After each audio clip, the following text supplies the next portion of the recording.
가족들, 지체들 인사하겠습니다. 사랑하고 축복합니다. 보고 싶었어요. 보고 싶었어요 하니까 좀 소리가 작아집니다. 그렇죠? 다시 마지막으로 꼭 은혜 받고 갑시다. 여러분 힘들게 왔잖아요. 그냥 가면 안 돼요. 한 말씀. 그러니까 여러분 말씀 들을 때 나랑 좀 나한테 좀 힘들어. 마음이 계속 불편해. 그때 여러분 오늘은 텄다. 그러면 안 되고 하나님 한 말씀이라도 기대합니다. 그 말씀 한 말씀이면 내가 살겠습니다. 여러분 그거면 되는 거예요. 한 말씀이에요. 한 단어. 그거 하나만 다 꽂히면 삽니다. 아멘입니까? 아멘. 왜요? 하나님의 말씀은 살아있고 활력에서 좌우의 날선검과 지혜에 대하여 혼과 영과 및 관절과 골수를 찔러 쪼개는 능력이 있기 때문입니다. 아멘. 하나님의 말씀 살아있어요. 아멘. 그 말씀으로 우리를 교훈하시고 책망하시고 바른 길로 의의 길로 인도해 가실 것입니다. 아멘. 누가 그 인도를 경험합니까?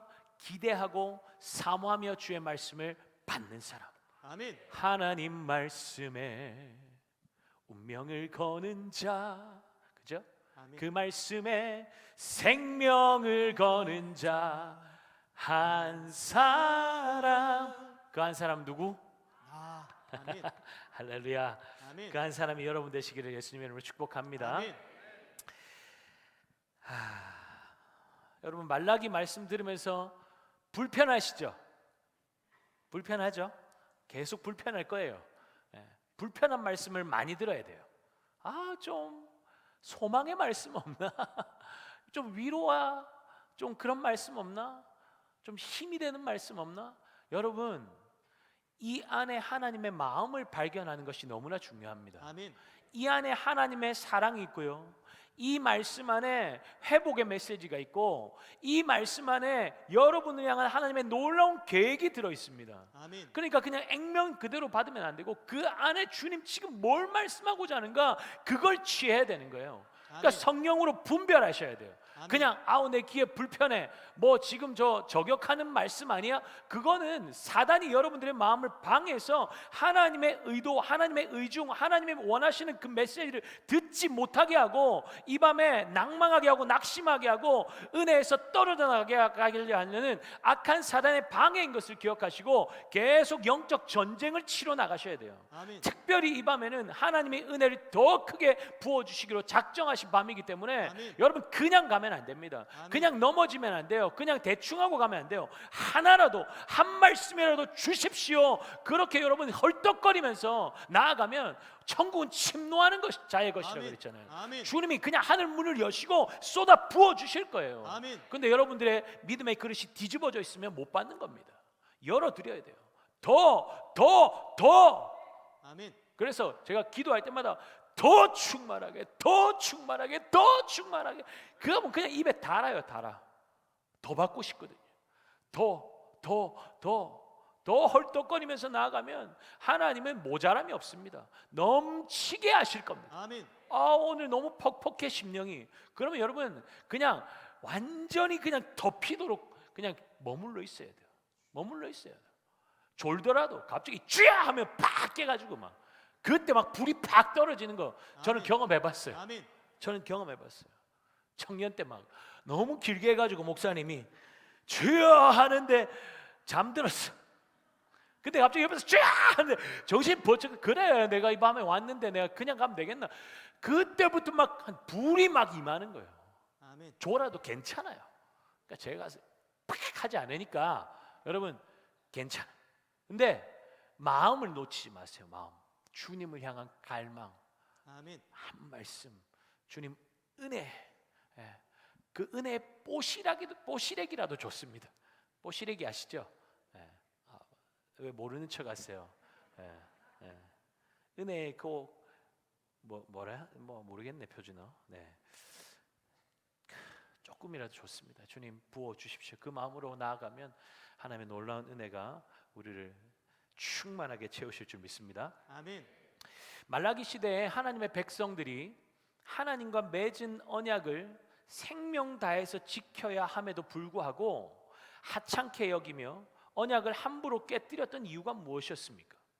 그들은 바벨론 포로에서 돌아와서 성전을 재건하면 복 주시겠다고 약속하신 하나님이 그 약속을 지키시지 않았다고, 하나님이 먼저 언약을 깨뜨리셨다고 생각했습니다.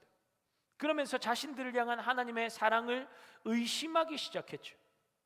또한 악인들이 번성하는 것들을 바라보면서 도대체 정의의 하나님은 어디에 계시냐고, 하나님 섬겨봐야 아무 소용없다는 회의감에 빠져서 하나님께 드리는 제사를 멸시하고 있었습니다. 하나님의 백성들의 회의적이고 불만과 조롱 섞인 질문 앞에 하나님께서 뭐라고 말씀하십니까? 말라기 3장 1절 볼까요? 함께 볼까요? 만군의 여호와가 이르노라.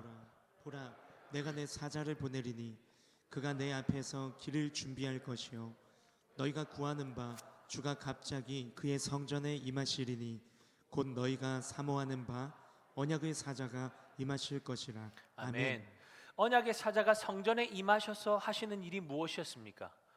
금을 연단하는 자의 불과 표백하는 자의 잿물과 같이 심판하신다는 것이었습니다. 그 심판은 하나님의 백성이라고 할지라도 피해갈 수 없는 심판입니다. 왜입니까? 하나님은 이 심판을 통해서 자기 백성들 안에 더럽고 추악한 죄악들을 태우시고 정결하게 하셔서 하나님의 백성답게 새로운 삶을 살도록 변화시키시기를 원하시기 때문입니다.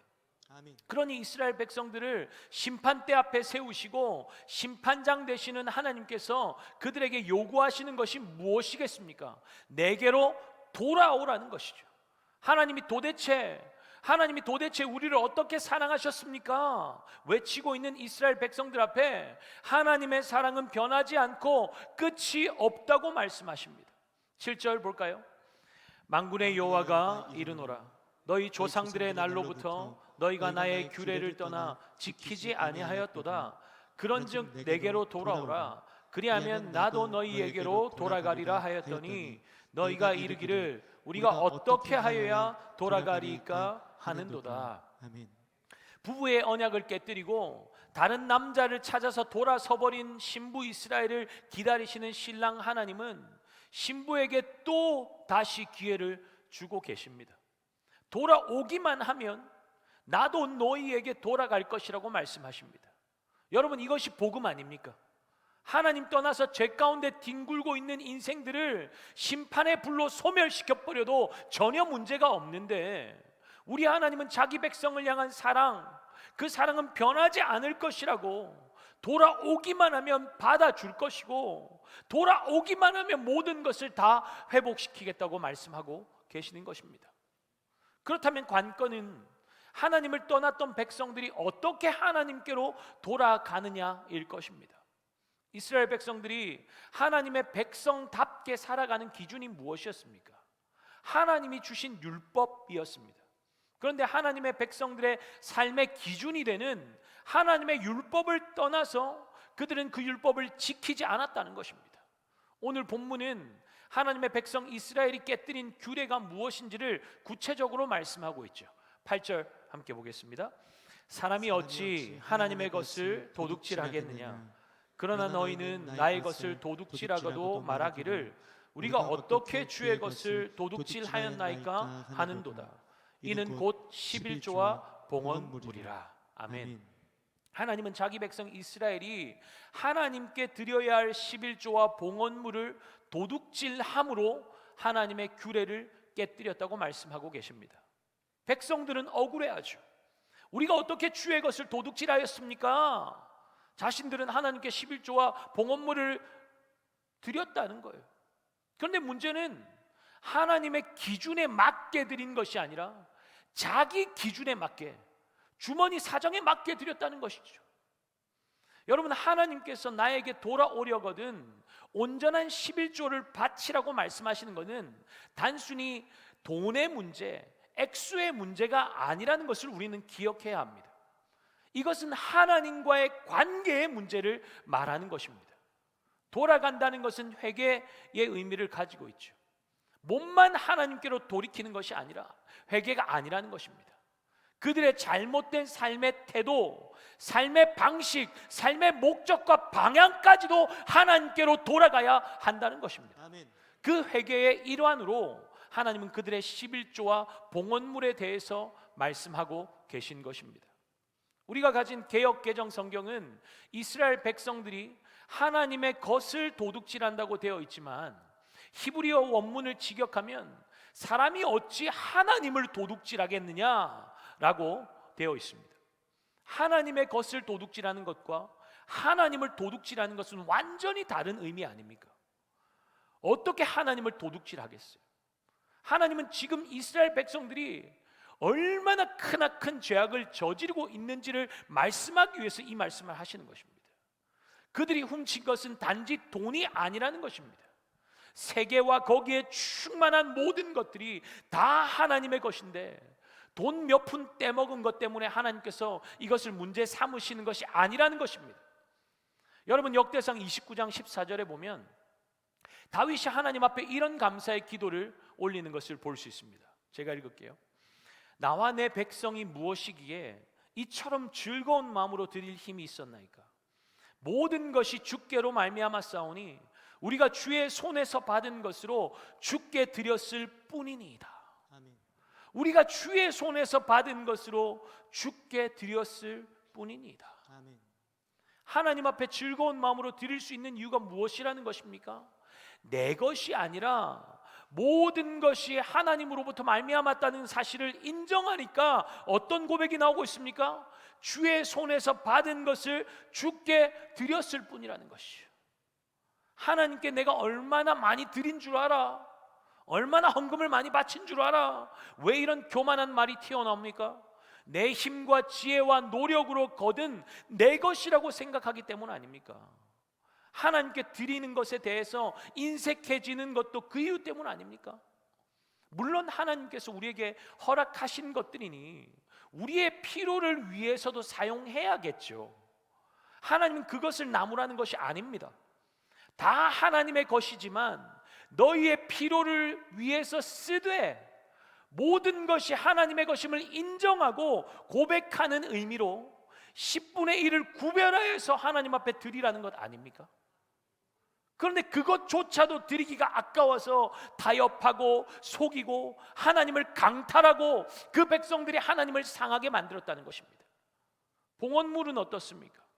봉헌물에 11조도 포함이 되는데, 봉헌물은 성전과 관련해서 드리는 예물을 의미합니다. 제사장과 레위인, 고아와 과부를 섬기고 성전 건축 및 성전을 유지하고 보수하기 위해서 이 봉헌물이 사용되었습니다. 그런데 11조와 봉헌물이 제대로 드려지지 않았던 것이죠. 그러니까 하나님은 분노하시는 것입니다. 하나님의 몸인 성전에, 그것이 하나님의 몸인 성전의 약화를 가져왔기 때문입니다. 느헤미야는 이것을 하나님의 전이 버림받는 일이라고까지 말하면서 강력하게 비판하고 있습니다. 느헤미야 13장 11절 우리 함께 보겠습니다. 내가 모든 민장들을 꾸짖어 이르기를 하나님의 전이 어찌하여 버림바 되었느냐 하고 곧 레위 사람을 불러 모아 다시 제자리에 세웠더니 아멘. 아멘. 느헤미야가 백성들의 지도자들을 불러놓고 이렇게 준엄하게 꾸짖고 있는 것은 하나님의 성전에 대한 그들의 무책임과 무관심 때문이었습니다. 당시 영적 침체에 빠져있던 백성들이 하나님께 마땅히 바쳐야 할 11조를 드리지 않고 있었기 때문에 하나님의 성전을 전적으로 섬기는 삶을 사는, 또 11조로 살아가는 레위인들이 생계를 유지할 수가 없었습니다. 결국 레위인들은 성전에서 섬기는 직무를 포기하고 생업을 찾아 떠날 수밖에 없는 환경이 되었고, 그런 상황으로 내몰리게 되었던 것입니다. 느헤미야 13장 10절 함께 볼까요? 내가 또 알아본즉 레위 사람들이 받을 몫을 주지 아니하였으므로 그 직무를 행하는 레위 사람들과 노래하는 자들이 각각 자기 밭으로 도망하였기로. 하나님의 전을 전적으로 섬겨야 할 사람들이 빠져나가니까 성전의 약화가 일어났고, 성전이 제대로 세워질 수 없으니까 버린 것 같이 되었다는 이 느헤미야의 말은 전혀 과장된 말이 아니었습니다. 물론 사명자들이 먹고 살기 위해서 하나님의 일을 내팽개치고 어떻게 성전을 떠나서 다른 생업을 가질 수 있냐고 비판할 수도 있습니다. 그런데 하나님께서 성도들이 드리는 11조 봉헌물을 통해서 그들이 하나님의 일에 전적으로 헌신할 수 있도록 공급하게 하셨다는 사실을 잊어서는 안 됩니다. 느헤미야가 백성의 지도자들을 꾸짖는 이유도 그것 아닙니까? 마땅히 해야 할 도리를 감당하지 않아서 성전에 얼마나 큰 손실이 일어났습니까? 요즘 목회자 이중직에 대한 이야기들이 참 많죠. 실제로 교회 운영이 어려운 곳에서는 담임 목회자들이 주중에도 다른 일을 하는 경우들이 있습니다. 또는 사모님들이 직장에 다니면서 필요한 재정을 돕기도 합니다. 저는 이중직을 감당하는 목회자들을 보면 고개가 숙여집니다. 하나만 해도 시간이 모자라고 감당하기가 벅찬데 이것도 하고 저것도 하니까 얼마나 대단합니까? 그러면 하나님의 일하는 것에 있어서 적당하게 조율을 할 수밖에 없지 않겠습니까? 둘 다 해야 하니까. 직장 생활도 하면서 새벽 기도도 준비하고 인도하는 것이 가능할까요? 성도들도 각자 기도하게 하고 다른 것으로 점점점 대체하게 되겠죠. 주일에만 모이는 교회 되는 것은 시간 문제입니다. 실제로 어떤 교회를 보니까 주일에만 모이니까 너무 좋다고, 평일에는 자신들에게 맡겨진 일 열심히 하다가 주일에만 모여서 진하게 감격스러운 예배 드리고 오후까지 모임하고 또 흩어져서 잘 살다가 주일만 모여서 교제하니까 너무 좋다더군요. 이렇게 좋은 교회가 없다고 젊은 세대들이 환호를 하는 것을 봤습니다. 교회에서 헌신을 요구하지도 않고 주중에 자기 시간 충분히 가지면서 지내다가 주일에만 모여서 예배 드리니까 실용적이고 편한 거죠. 저는 지금 옳고 그름의 문제를 이야기하고 있는 것이 아닙니다. 과연 주일 한 번만으로 이 타락한 세상을 살 수 있냐는 것입니다. 여러분은 왜 이 밤에 나오셨습니까? 주일만으로는 안 되기 때문 아닙니까?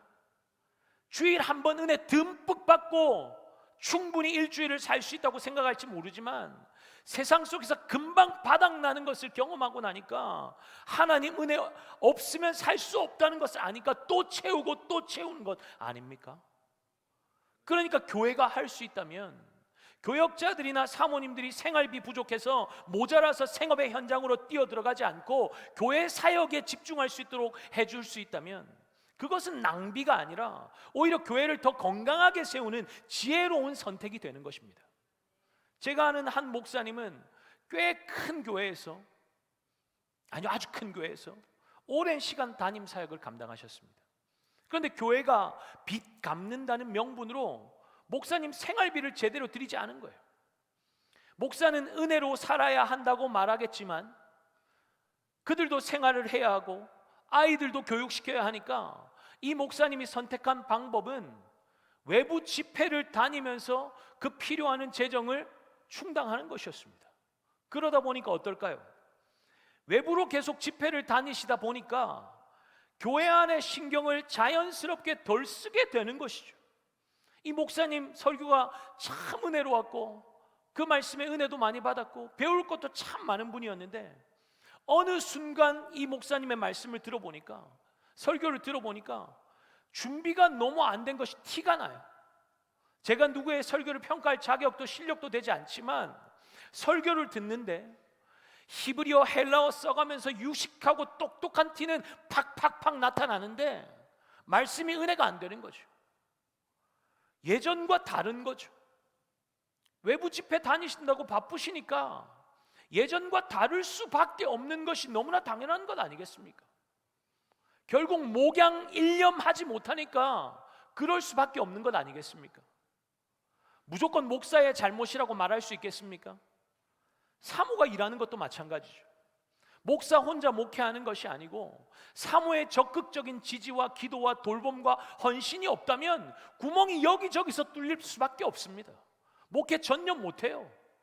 그러니 교회가 목회자의 형편을 부지런히 살피고 목회에 전념할 수 있는 환경을 만들어주고 지원하고 돕는 것은 결국 교회를 위하는 것이라는 겁니다.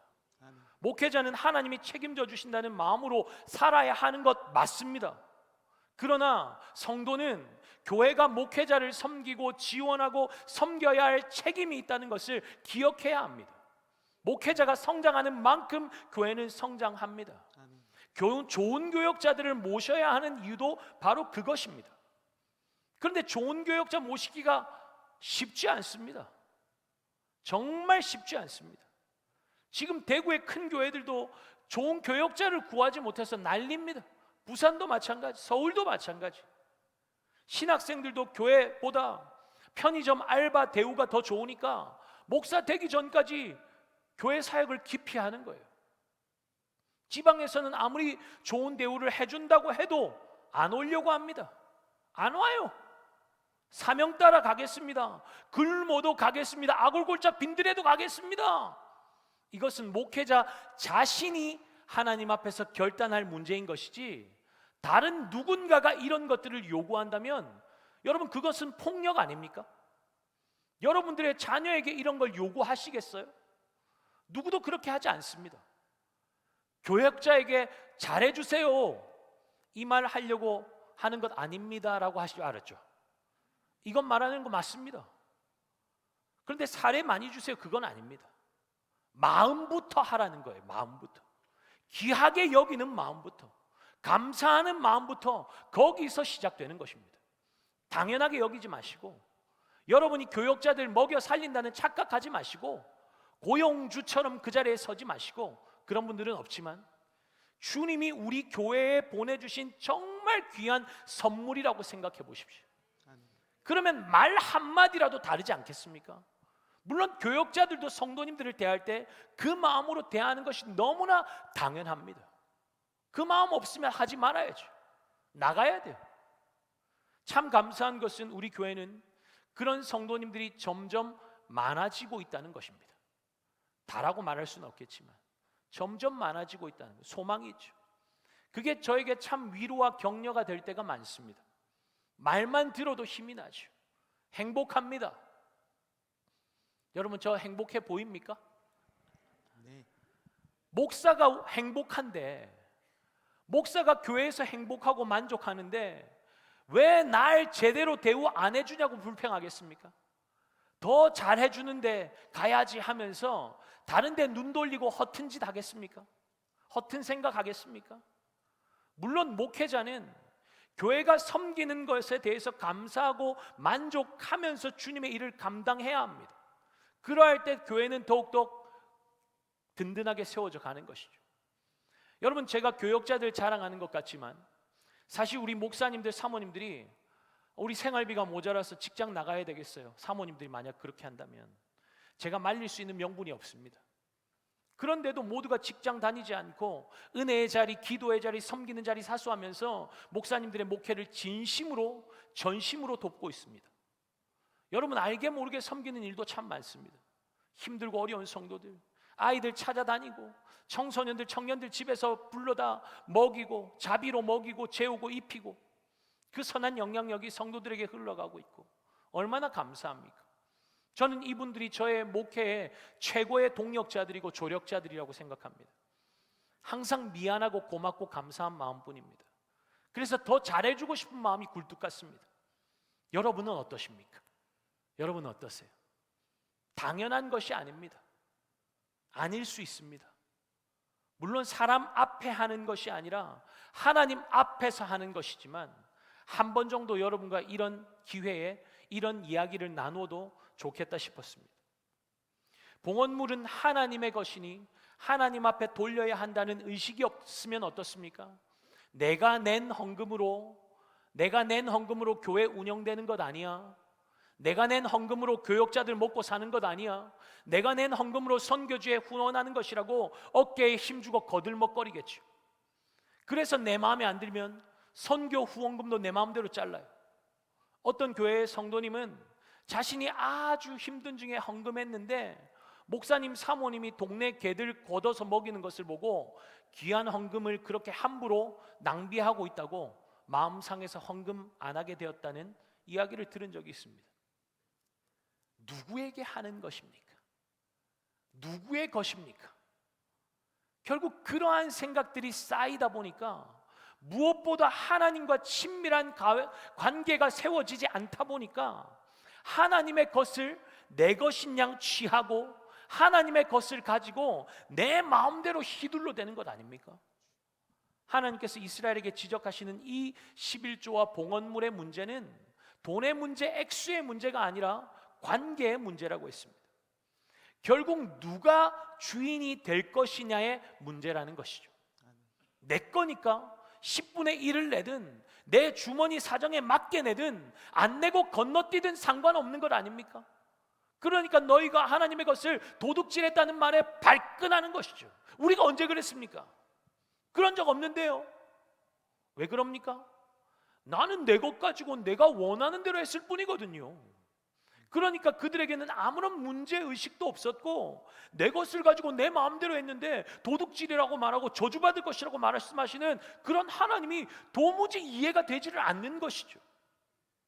여러분, 그들이 이렇게 하나님께 드리는 것을 아끼고 또 아끼고 그렇게 꼼치고 하는데 그들의 삶이 피폐했던 이유가 무엇이었습니까?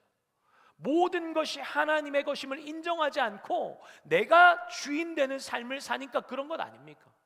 적당한 비와 바람과 햇빛을 주시고 곡식이 제때에 익고 소출을 내는 것 누구의 손에 달린 것입니까? 병충해 예방하려고 갖은 방법을 다 써보지만 그들의 빈주머니를 채우려고 밤을 새서 일하고 어떻게 하면 더 모을 수 있을까 고민하고 고민을 해보지만 채워지지 않는 이유가 무엇이었습니까? 내가 하려고 하니까 그런 것 아닙니까? 이건 내 것 아니고 하나님 것이니까 하나님께 주권을 이양해 보십시오. 그러면 그때부터 누구의 책임이 되는 거예요? 내 책임이 아니라 하나님 책임 되는 겁니다. 내 사업장 내 것이 아니라 하나님의 것이니 하나님이 운영해 주십시오. 아멘.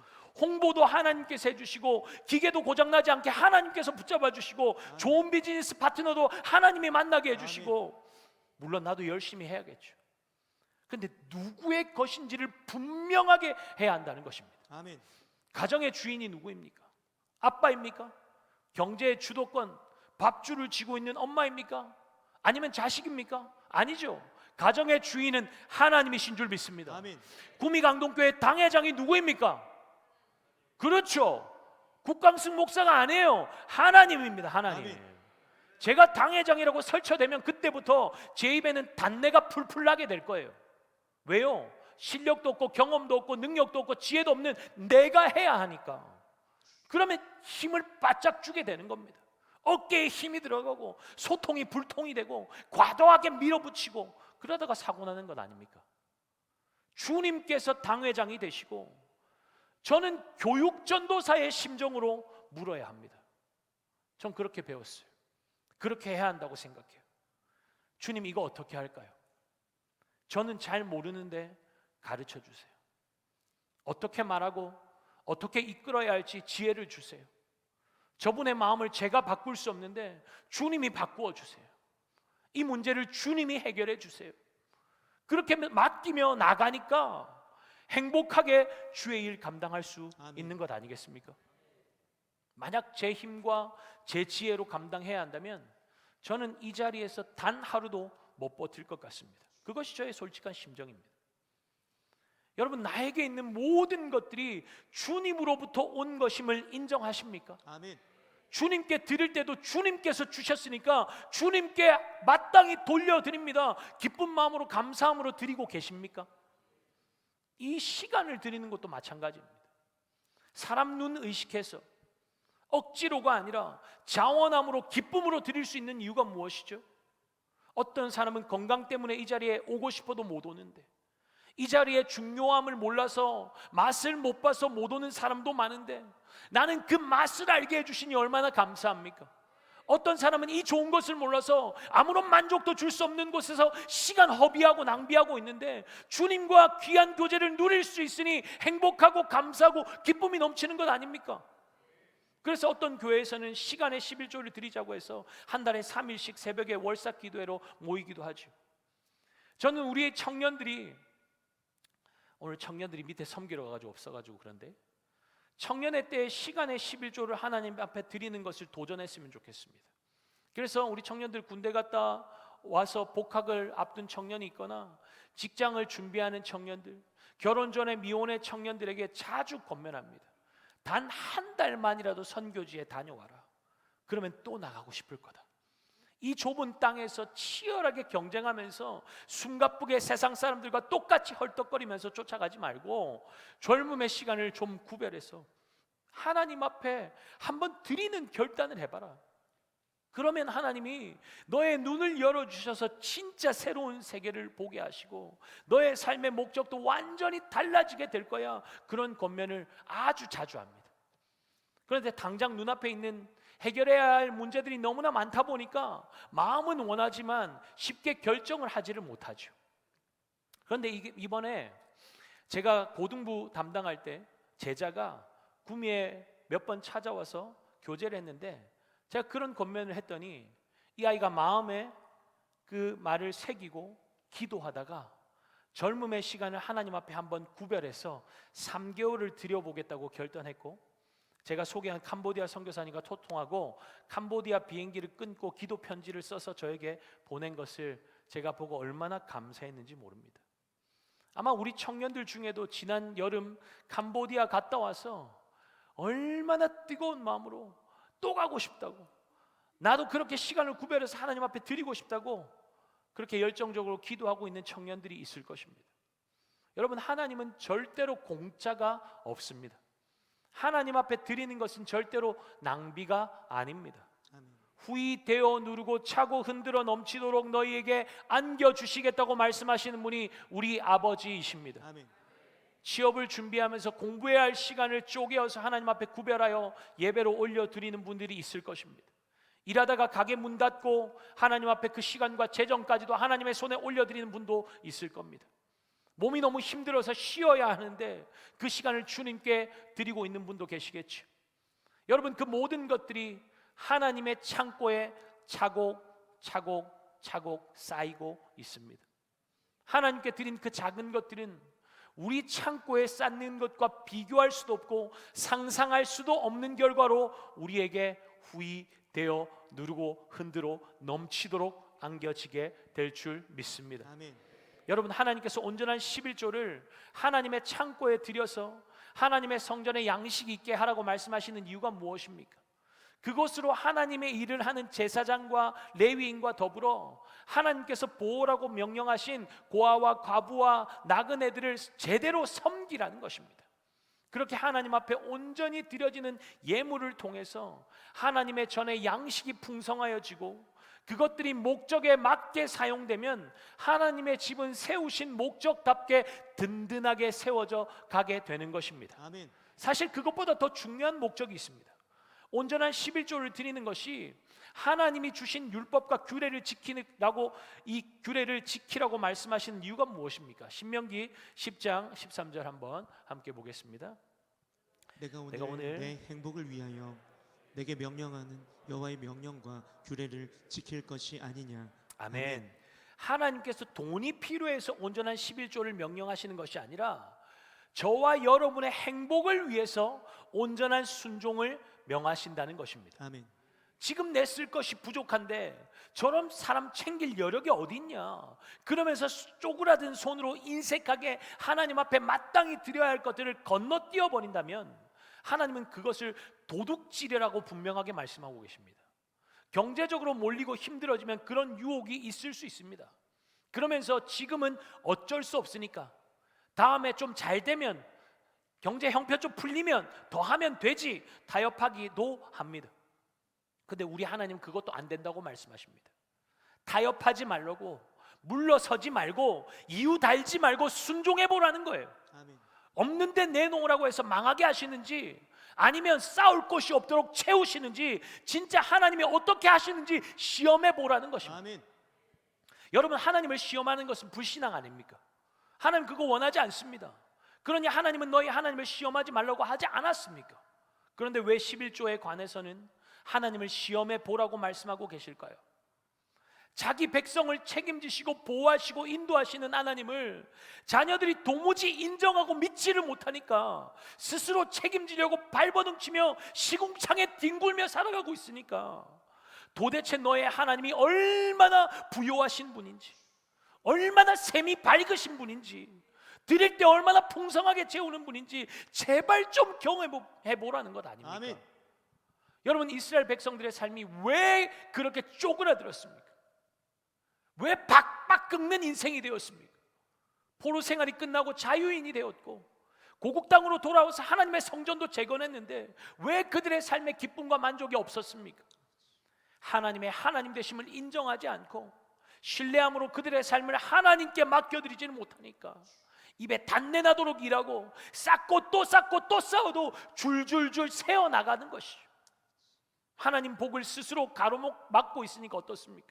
밤잠 설쳐가면서 이른 새벽에 일어나서 열심히 농사지어 놓으면 메뚜기가 싹 훑고 지나가 버리고 밭에 열매 이제 좀 거두어 보나 기대하고 있으면 거둘 때도 다 되기 전에 다 떨어져 버려서 쓸모없게 되어버리는 거죠. 여러분, 그러니까 이 말라기의 본문은 11조 헌금 잘하면 복 줄 거야가 아닌 것이죠. 11조 헌금 잘하면 복 받고 11조 헌금 떼먹으면 벌 받고 기복주의로 가면 안 됩니다. 지금 말라기 시대의 백성들의 삶이 이렇게 무너져 내려 버린 이유가 무엇입니까?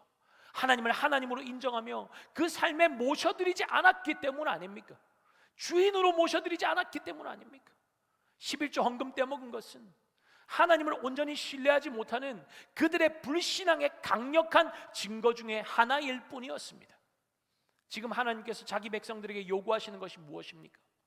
하나님께 드려야 할 것을 온전하게 구별하여서 모든 11조를 하나님 앞에 드리라고 명령하시는 이유가 무엇입니까? 하나님과 온전한 관계가 회복되지 않는 한 삶에 무너진 것들은 회복될 수 없으니 너의 삶의 첫 자리에, 너의 삶의 가장 첫 자리에 하나님을 모시려는 것입니다. 아멘. 그렇게 하면 하나님은 하나님의 문을 여시고 너희에게 복을 쌓을 곳이 없도록 부어주겠다고 약속하시는 것입니다. 아멘. 여러분, 이분이 우리의 하나님이십니다. 아멘. 하늘 문을 열어서 복을 주시겠다는 것은 사실 비를 주시겠다는 약속의 말씀입니다. 당시 그들의 불신앙으로 인해서 그 땅은 말라 있었고 기근과 흉년으로 결핍에 시달리고 있었습니다. 그러니 하나님의 백성들이 회개하고 온전한 11조로 하나님 앞에 믿음의 반응을 보이기만 한다면 하나님은 오랜 가뭄을 끝내시고 단비를 내리셔서 마른 땅을 촉촉시 적셔 회복시키고 풍성한 결실을 맺게 하실 뿐만 아니라 이스라엘 백성들의 삶의 전 영역에 하나님의 은혜의 복으로 풍성하게 채우시겠다는 것입니다. 아멘. 하나님은 자기 백성들에게 어떻게든 더 부어주고 싶은 겁니다. 아멘. 왜입니까? 사랑하니까요. 아멘. 그러니 너희의 행복을 위해서 하나님의 율례와 법도를 지키라는 것입니다. 11조 액수 많이 가져오라는 게 아니에요.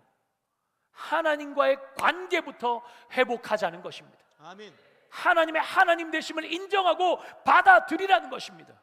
그 믿음의 표현이 바로 온전한 11조인 것이죠. 사랑하는 여러분, 하나님의 것이니 하나님께 드리는 것입니다. 헌금은 돈을 드리는 것이 아니라 우리의 마음의 고백을 드리는 것입니다.